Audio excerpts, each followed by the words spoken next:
Hey folks, so I thought I'd take a few minutes and tell you guys a little bit about the tournament I went to this weekend. It was at Perkins Hobby House, and it was a 1,500 point tournament with a modified Highlander style list building. What you got was 3 command points, and then as you built out your list, you had to have a unit in each essentially slot. So an HQ was a slot, a troop was a slot, and you had to fill out each position first before you get a second HQ. So if you wanted 2 HQs, you had to do basically put in an HQ, a troop, a fast attack, an elite, a heavy support, and a transport, and so on. If you wanted super heavies, you could add one in as well. And essentially, if you wanted 2 of anything, you'd have to make sure all of the slots at least have something in it first. If you wanted 3, you'd have to make sure all the slots had 2, essentially. From there, the missions were also very unique as well. So the first mission was kind of cool. It was like a bad drop where you had tokens that represented your army, and you put down the name of it, and you and your opponent took turns putting these tokens on the table, and then you'd flip them over and replace them with models in turn. And it could be anywhere on the table, which was really cool. The other mission was, and that one I played against Marines, and it was pretty tough. We pretty much dropped in. I tried to take over the center of the table as best I could, but it didn't necessarily work out that well. The second game was against Guard, which actually worked out really well for me.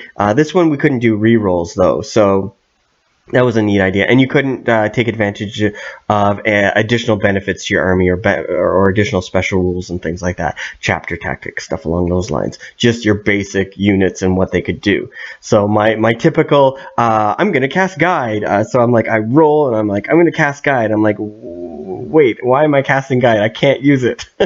I'm just so pre-programmed. So that was pretty cool. It was a good mission. I used my Scorpion and managed to take out a Stormlord in one shot, which was kind of cool. And then the other units were kind of shooting back and forth and stuff.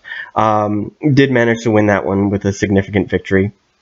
Third game was all about psychers. So all of your psychers lost their powers, and any characters essentially became psychers with one special ability, and you'd roll 2d6, and certain it would cause mortal wounds to the closest enemy unit, yourself and an enemy unit, or to just yourselves, kind of thing. It was really neat. I fought against Mortarion and the Great Unclean One. Managed to kill the Great Unclean One turn 1, and Mortarion was just shot after shot after shot.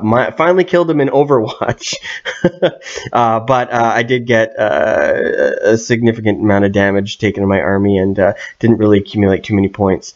The last game, which was kind of cool, so we had an objective in the center of the table, and we had to essentially get out before the end of the game and get as many of our units out as possible. But if your unit was damaged, so if it was a vehicle and it lost hull points, or if it was an infantry and it lost so many models, you'd roll 2d6, and if you rolled under that, the amount of models or wounds that you received, you lost a point. The other player would get a point. But if you rolled above it, then you got a point. So that was kind of cool. And that's the picture of me getting into the center and just trying to bug out.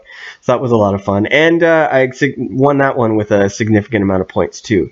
Overall, it was a great tournament. I did manage to walk away with a best overall, which was a real surprise. But what I liked about this one is as you accumulated points, you retained those points throughout the entire tournament. So that was kind of cool. Let's see what else happened. The list itself was a Scorpion, it was a Wraith Fighter, some Guardians, a Bone Singer, I had some Dark Reapers, and an actual Farseer. So the little Bone Singer would follow the Scorpion around, healing it throughout the game.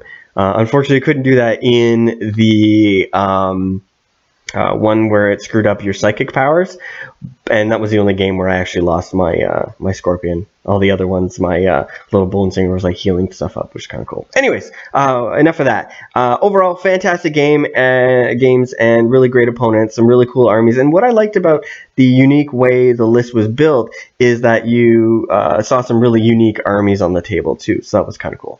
Anyways, with that said, I hope you guys enjoyed this, and I look forward to seeing your comments. If this is the first time you're at the channel, feel free to go down and subscribe. We're going to be doing some additional content throughout the month and throughout the year in regards to 10-minute battle reports, some more coverage of tournaments, and some reviews as well. So thanks so much for staying tuned, and I'll talk to you guys later. Bye now.